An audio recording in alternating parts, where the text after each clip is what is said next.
गावावरनं जाऊन आलो, एकदम रिफ्रेश व्हायला झाले, पण कामाचा लोड मात्र जास्त वाढलाय. हे लोणचं मी गावाला जायच्या आधी घातलं होतं. म्हणलं गावी गेल्यावरती एडिटिंग वगैरे करता येईल, पण कशाचं काय, गावी गेल्यावरती मला अजिबात मोबाईलकडे बघायची सुद्धा इच्छा नसायची. इथं मी 3 तोतापुरी आंबे स्वच्छ धुवून कोरड्या कपड्याने पुसून त्याचे असे छोटे तुकडे करून घेतले.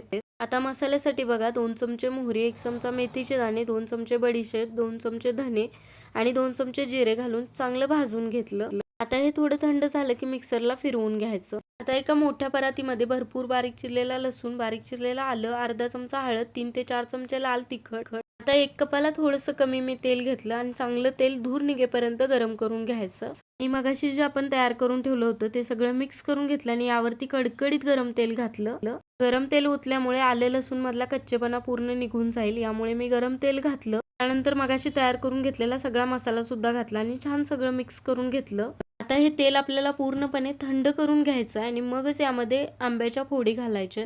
सगळं मी पूर्णपणे थंड करून घेतलं होतं आणि मगच यामध्ये आंब्याच्या फोडी घालून छान सगळं मिक्स करून घेतलं. तेल, तिखट आणि मसाल्यांचं प्रमाण तुम्ही तुमच्या आवडीनुसार कमी जास्त करू शकता. आता यावरती झाकण ठेवायचं आणि मुरण्यासाठी 1-1.5 दिवस तरी आपल्याला असंच झाकून ठेवायचं आहे. लोणचं मी 1 ते 1.5 दिवस झाकून मुरायला ठेवलं होतं, त्यामुळे तेल यातलं सेपरेट झाले.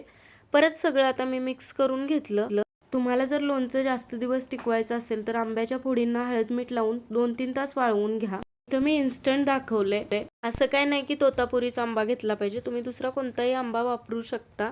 लोणचं आवडलं असेल तर लाईक करा, कमेंट करून सांगा आणि अजून रेसिपीज बघण्यासाठी फॉलो करायला तेवढं विसरू नका.